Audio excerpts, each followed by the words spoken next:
Si je vous disais qu'il était possible pour un pays de trouver des milliards et des milliards d'euros ou de dollars de ressources dans son sous-sol, comme des gisements de pétrole géants, et que finalement ce soit une malédiction pour le pays, on peut appeler ça aussi la malédiction des ressources. Et en fait, ça s'est déjà passé dans le passé, et c'est le concept qu'on va étudier aujourd'hui. Pourquoi le paradoxe de l'abondance? En fait, cette notion, elle nous vient d'où, ce paradoxe de l'abondance? Ce paradoxe de l'abondance, il nous vient d'un article de The Economist en 1977 qui décrit la situation en Hollande dans les années 60. Hop.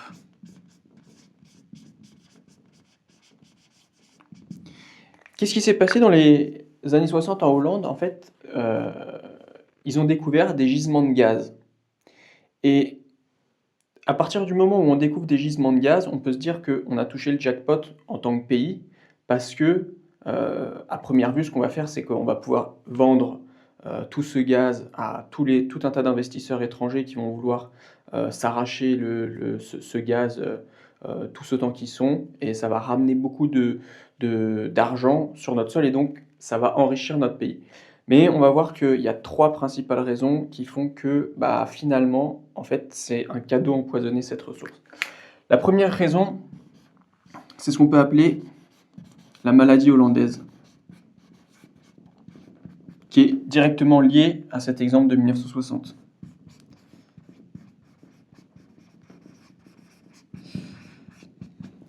Le deuxième point, c'est que ça crée des problèmes de gouvernance.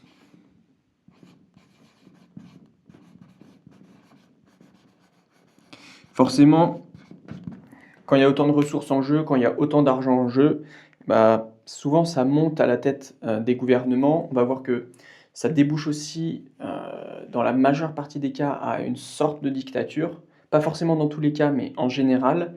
Et le troisième point qui pose problème aussi, c'est la dépendance au marché.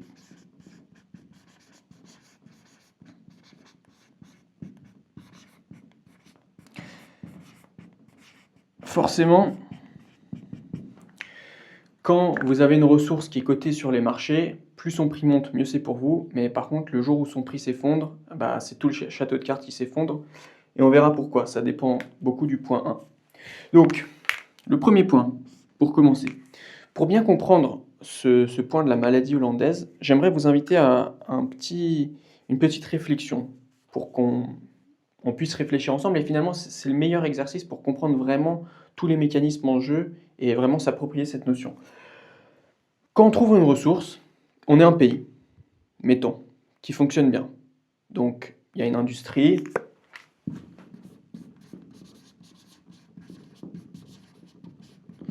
Il y a de l'agriculture. En fonction de l'avancement dans la transition, mais bon, ça, c'est pas le sujet. Et vous avez un certain niveau d'exportation.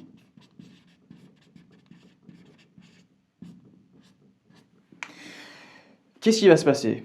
Donc forcément, que ce soit du gaz dans l'exemple hollandais ou par exemple du pétrole au Venezuela ou en Angola, vous allez l'extraire et vous allez la vendre, cette ressource. Qu'est-ce que c'est le premier effet que ça a sur votre économie directement? Vous allez vendre ce gaz ou ce pétrole. Donc ce qui va se passer, si vous ne mettez pas en place des mesures dont on parlera plus tard pour limiter les effets négatifs de cette malédiction des ressources, ce qui va se passer, c'est que vous allez avoir plein de devises étrangères qui vont arriver dans votre économie. Parce que forcément, les acheteurs étrangers, ils vont vouloir acheter votre ressource, et du coup, si par exemple, en Hollande, à l'époque, c'était vendu en florins, ils vont utiliser leur dollar pour acheter du florin, et ensuite, vous achetez la ressource, et après en faire ce qu'ils veulent. Ce qui va se passer mécaniquement, c'est que la valeur de la monnaie de votre pays, non, plutôt comme ça, le florin, sa valeur, elle va monter en flèche. Donc, on pourrait croire que en fait, c'est à double tranchant. Quand vous avez votre devise locale qui monte en flèche, ce qui se passe, c'est que, je vais vous donner un exemple. Imaginons, on va prendre l'exemple de l'iPhone et des États-Unis. Donc, l'iPhone.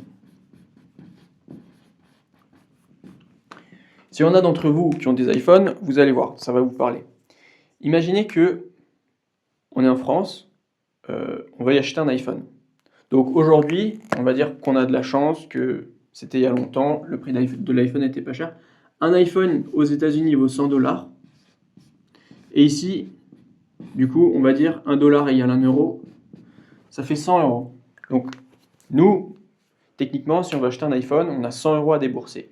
Mais mettons que demain, le dollar double en valeur parce qu'ils trouvent un gisement de pétrole énorme, que beaucoup d'investisseurs décident d'acheter du dollar. Donc le dollar s'apprécie énormément, sa valeur augmente par rapport aux autres monnaies.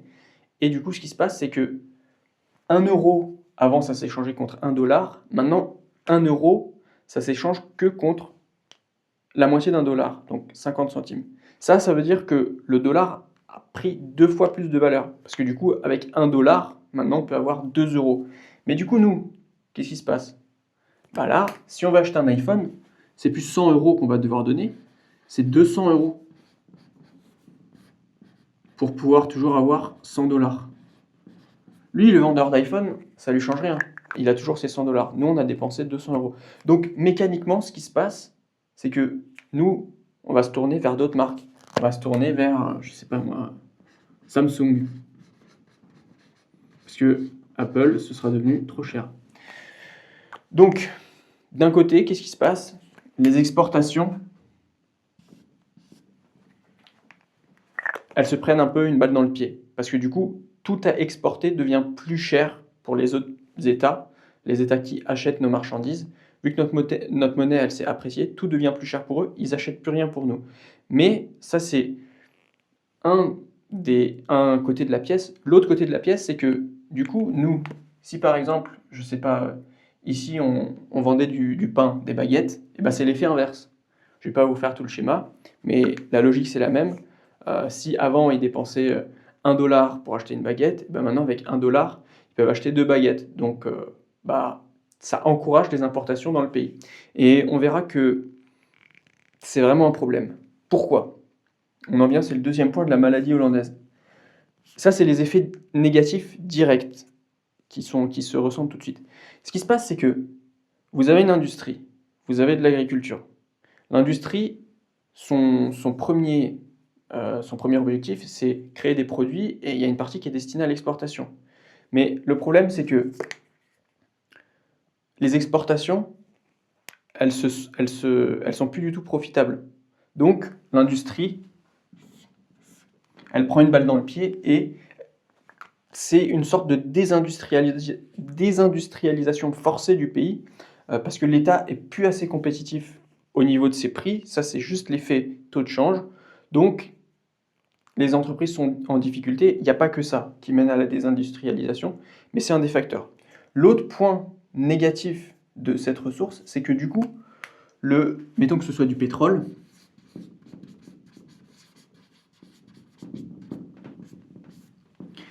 ce qui se passe, c'est qu'en fait, ce nouveau secteur, le secteur de la ressource, il va tellement concentrer des richesses, il va tellement se démarquer des autres secteurs, il va attirer tellement de salariés, d'ingénieurs, de personnel, de main-d'œuvre, que en fait, tous les travailleurs des autres secteurs, ils vont délaisser les autres secteurs pour arriver dans le secteur du pétrole. Ce qui se passe, c'est que vu que le secteur il est en plein essor, il va augmenter, les acteurs du secteur vont augmenter les salaires pour recruter de la main-d'œuvre parce que les marges sont tellement importantes qu'ils peuvent se le permettre. Le problème, c'est qu'au niveau de l'industrie et de l'agriculture, quelqu'un qui travaille dans les champs, si on lui dit écoute, tu peux travailler dans les champs ou tu peux faire un autre travail dans le secteur du pétrole, travailler, je ne sais pas, sur une plateforme d'extraction offshore, et tu seras payé 2 fois plus, il ne va pas se poser la question, il va aller travailler dans l'industrie du pétrole. Et du coup, pour rester compétitif, l'industrie et l'agriculture, qu'est-ce qu'ils doivent faire? Ils doivent monter les salaires. Mais le problème, c'est que ça devient de plus en plus cher, et vu que la monnaie s'est appréciée, En fait, un agriculteur ou par exemple un restaurateur, il va se dire: «OK, soit je peux acheter très cher, ce produit qui vient de l'agriculture locale, ou alors je peux l'importer et ma monnaie est devenue tellement forte que c'est beaucoup plus intéressant pour moi de l'importer que de faire appel à des agriculteurs locaux». Donc l'agriculture aussi, elle est en difficulté à cause de cette situation. Ensuite, ça, c'est les effets directs. Il y a des effets aussi qui sont indirects. Pour finir sur l'industrie et l'agriculture, du coup, les salaires augmentent sans forcément que les tarifs augmentent, puisque du coup, s'ils augmentaient les tarifs, ils seraient plus du tout compétitifs au niveau des exportations. Il y a un effet, il y a une double peine au niveau de ces deux industries-là. Donc, le pays se désindustrialise totalement et son agriculture, elle est mise un petit peu de côté au profit du secteur de la ressource. Ensuite, qu'est-ce qui se passe? Ça, c'est les effets directs. On a les effets indirects, on appelle des effets d'éviction. Ce qui se passe, c'est que, en fait, quand vous allez avoir beaucoup de personnes qui vont travailler ici, dans ce secteur-là, et du coup, ça va créer beaucoup de richesses. Toutes les richesses ne vont pas être concentrées que dans une seule paire de mains. Il y a beaucoup de personnes qui vont devenir riches, qui vont avoir plus de moyens et qui vont avoir envie de dépenser leur argent, naturellement, dans diverses choses. Et en fonction de là où ils vont dépenser leur argent, ça ne va pas avoir les mêmes effets. Quand on s'enrichit, il y a une partie des choses dans lesquelles on va dépenser qui dépendent des importations.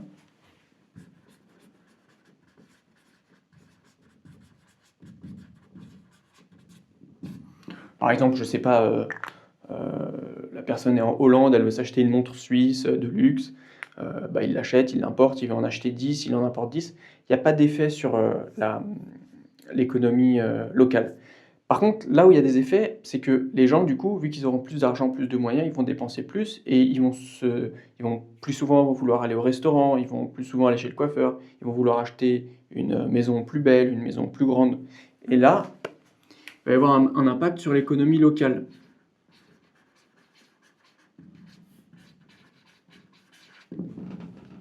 Pourquoi? Parce que vu qu'il y a plus de gens qui ont plus de moyens et qui sont prêts à dépenser plus d'argent pour une maison, aller au restaurant ou aller chez le coiffeur, vu qu'il y a une demande qui est plus importante, et vu qu'à côté de ça,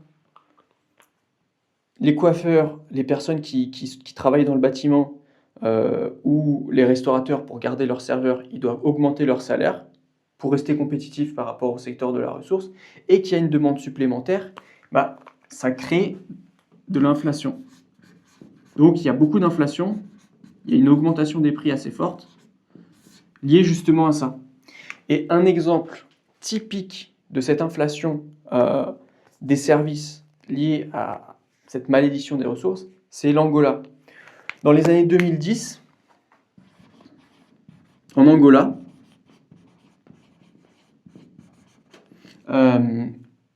et c'était surtout à la capitale, je crois que c'était Luanda, où il y a un L en tout cas dans le nom de la capitale.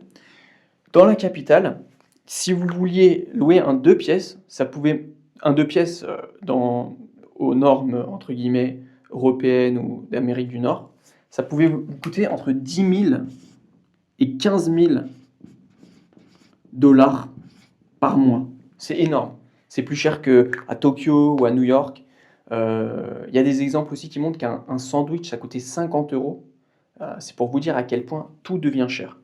Et donc ça, c'est l'effet indirect. Vous avez une inflation apportée, une inflation qui découle de cette nouvelle ressource qui est énorme. Et tout ce système, il fonctionne bien tant que la ressource est en quantité suffisante et que son prix ne baisse pas. Donc c'est là un des problèmes de la dépendance au marché. Soit vous avez mal géré votre coût, vous avez la ressource, les stocks se terminent, soit le prix baisse trop et vous ne pouvez plus assurer le même train de vie et payer autant les gens qu'auparavant à cause de la baisse du prix de la ressource.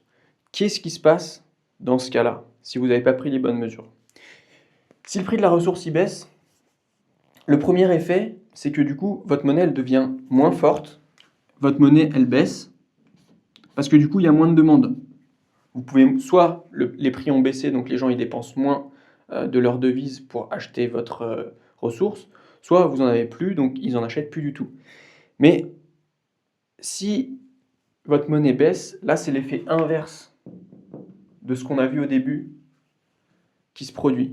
Et vu que vous produisez plus rien, parce que votre industrie et votre agriculture, bah, vous les avez complètement délaissés au profit du secteur de la ressource, parce que dans tous les cas, c'était pas intéressant d'investir dans ces secteurs-là, bah, vous vous retrouvez à devoir importer des produits qui deviennent de plus en plus chers.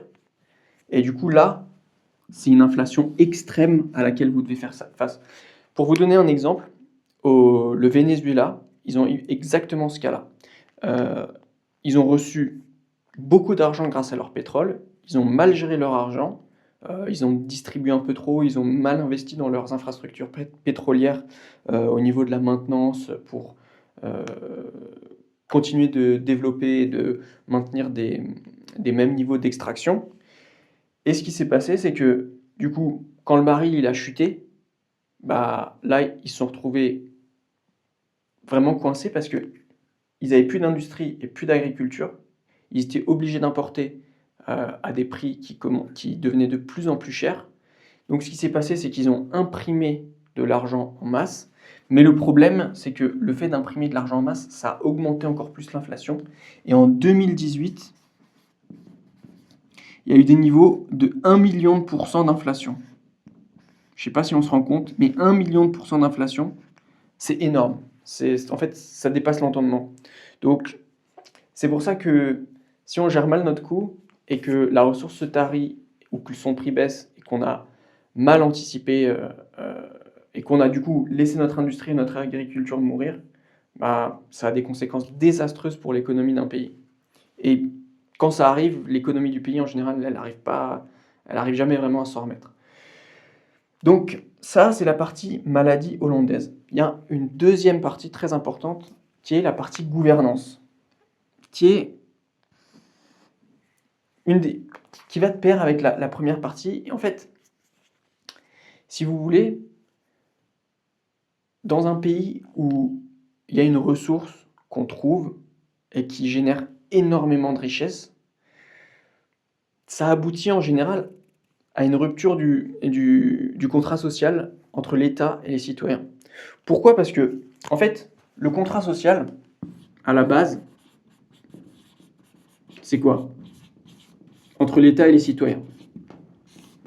Le contrat social, c'est vous allez travailler, vous allez produire des richesses, vous allez créer de la valeur, et vous allez utiliser une partie, enfin, on va vous prélever une partie de cette valeur créée pour faire fonctionner l'État. Et le but de l'État, c'est de faire en sorte que, vu que vous les payez, ils mettent en place des politiques qui vont dans le sens des citoyens, qui, par exemple, permettent de favoriser l'éducation, qui assurent une justice cohérente, permettre le développement de routes, mettre en place un système de santé. Tout ça dans le but de quoi? Les écoles, par exemple, etc., pour développer l'innovation et créer une sorte de cercle vertueux où vous payez des impôts, mais en échange, vous avez des services publics de qualité qui permettent à vos enfants de grandir dans des bonnes conditions, d'avoir un bon niveau de vie, et du coup, de créer encore plus de richesses, payer plus d'impôts, et du coup, ça fait un cercle vertueux qui s'auto-entretient. Mais du coup, comme vous payez des impôts, bah, vous attendez que vous attendez que les politiciens ils vous rendent des comptes par rapport aux politiques qu'ils mettent en place. Parce que si juste ils s'en vont avec la caisse, ça ne peut pas fonctionner. Le contrat social, c'est ça. Les politiciens, ils ont une responsabilité en vertu des impôts qui sont prélevés, une responsabilité envers les citoyens d'assurer des services de l'État cohérents. Donc ça, c'est dans un monde où tout fonctionne bien. Les politiques ont besoin de l'argent des gens, et les gens, en les payant, ils s'attendent à recevoir des services publics de qualité. Maintenant, le problème, qu'est-ce qui se passe? Quand on a une ressource, ben en fait, l'État, parce que si dans un monde sans ressources, l'État, s'il n'y a pas de citoyens qui payent des impôts, il ne peut pas fonctionner, il ne peut pas vivre, il n'y a rien, il n'y a pas de fonctionnaires, on ne peut rien faire. Mais là, dans ce cas-là, si vous avez la ressource, en fait, l'État, il se transforme en État rentier, entre guillemets. Il n'a plus besoin de l'argent des citoyens, ça crée une séparation. En fait, l'État, il devient un petit peu autonome. Et en fonction de qui est à la tête de l'État, ça peut déboucher sur des dérives assez fortes, et en général, ça débouche sur des dictatures. Si on regarde la majeure partie des pays où il y a des ressources, que ce soit en pétrole ou en gaz, qui sont abondantes, en général, c'est pas là où il y a forcément les démocraties les plus représentatives et les plus, on va dire, euh, oui, représentatives d'un système démocratique sain. Euh, pour voir ça, j'aimerais vous parler de plusieurs exemples. Il y a deux exemples. Il y a la République du Congo. La République du Congo, ils ont beaucoup de pétrole, mais quand on regarde, en fait, il y a une élite au pouvoir qui euh, capte la majeure partie de la richesse issue des ressources. Et le président, ça fait 40 ans qu'il est là et je pense qu'il n'est pas prêt de partir. Et le problème, c'est que du coup, comme l'État, il reçoit toute cette manne financière liée à la ressource, il n'a aucun intérêt à s'occuper de son peuple et de toute façon, le peuple a rien à demander au gouvernement parce qu'il leur donne pas d'argent. Le contrat social entre les deux est totalement rompu. Donc, d'après ce que j'ai vu et ce que j'ai lu, là-bas, les services publics sont vraiment très très dégradés. Et là où la majeure partie des fonds sont investis, issus de la ressource, c'est dans l'armée. Parce que du coup, forcément, vous avez des ressources, ça crée des convoitises et ça peut créer des tensions avec des groupes armés qui peuvent s'insurger contre les élites en place parce que du coup, ils veulent leur part du gâteau. Donc, forcément, une grosse partie des dépenses en République du Congo, c'est pour financer l'armée et des groupes qui assurent la sécurité et maintiennent l'élite en place au pouvoir. Il y a pas mal de clientélisme. Le clientélisme, c'est quoi? C'est en gros, en tant qu'élite au pouvoir, je vous fais bénéficier de quelque chose. Bon, là, dans ce cas-là, c'est de l'argent. Je vous donne de l'argent et vous me donnez votre soutien. Donc, ils achètent en quelque sorte l'opposition avec de l'argent, comme ça ils reçoivent leur part du gâteau et tout le monde est content, tout le monde reste en place. Et les pauvres qui en pâtissent, c'est forcément les citoyens. De ce que j'ai lu, les services publics sont très dégradés, il y a des coupures de courant très fréquentes et il y a pas forcément l'eau courante qui est très développée. Et c'est dommage parce que du coup, si c'était utilisé à bon escient, les ressources pourraient grandement profiter aux citoyens. Un autre exemple, euh, pas dans ce style-là, dans un autre style, c'est le style des pays du Golfe, qui est très intéressant. Là, c'est un contrat social qui n'est pas vraiment rompu, mais qui est différent. Le contrat social des pays du Golfe, qu'est-ce que c'est? Leur contrat social, c'est vous ne payez pas d'impôts, mais vous ne mêlez pas de la politique. Ça, et vous ne payez pas d'impôts et on vous fournit une vie super. Euh, ça a des avantages et des inconvénients. En fait, ce qui se passe, c'est que du coup, il y a l'élite au pouvoir qui reçoit tout l'argent. Et on verra aussi qu'ils ont créé un fonds souverain. Ça, je le mets dans une. J'ouvre la parenthèse, enfin, j'ouvre pas la parenthèse, je le garde pour après.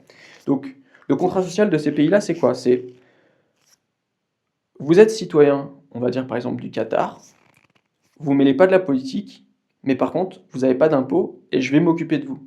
Donc, en fait, vu que les citoyens ils sont couvés entre guillemets par l'État, ils ne demandent pas vraiment de compte aux politiciens. Tant que tout se passe bien, et forcément aussi dans ces pays-là, il y a aussi une police très développée, il y a une sécurité assez forte, il y a beaucoup de surveillance.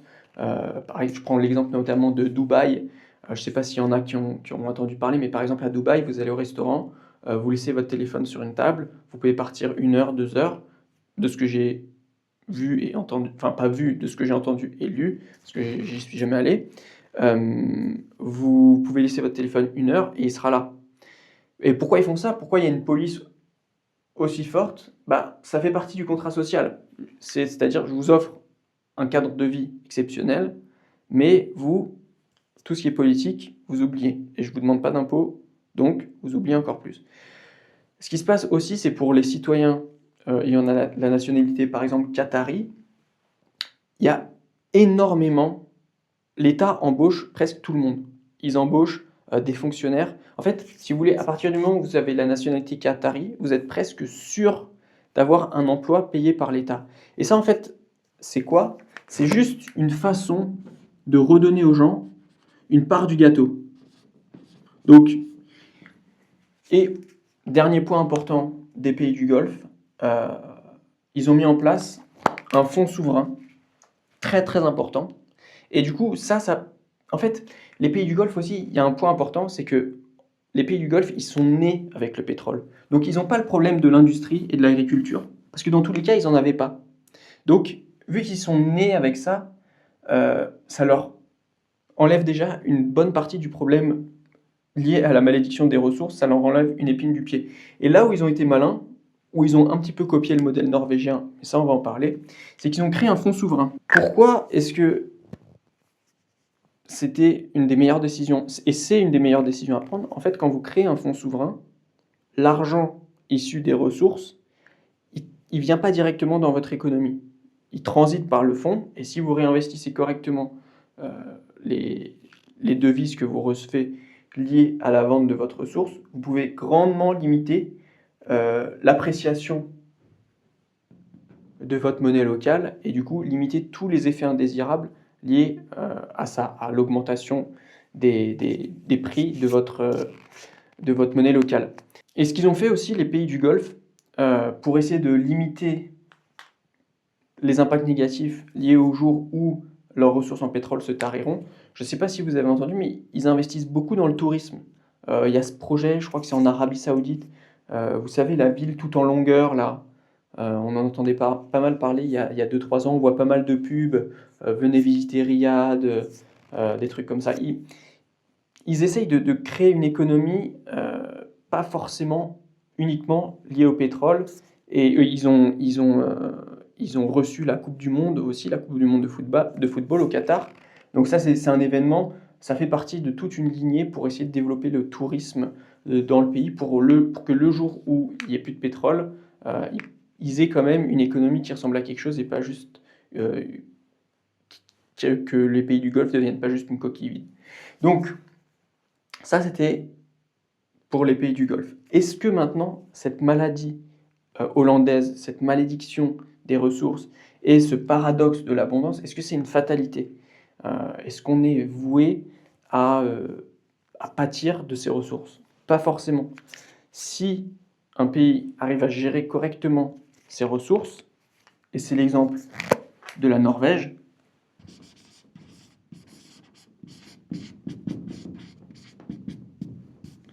eh ben, ils peuvent créer énormément de valeur via leurs fonds sans impacter le moins du monde leur économie. La Norvège, dans les années 90, ils ont créé leur fonds souverain. Et tout l'argent qui tirait du pétrole, il n'y a aucun centime qui venait dans leur économie directement. Et c'est là le génie de ce qu'ils ont fait. Ils ont tout investi dans leur fonds souverain. Leur fonds souverain, aujourd'hui, il pèse 1500 milliards. Je ne sais pas si vous vous rendez compte. 1500 milliards, c'est énorme.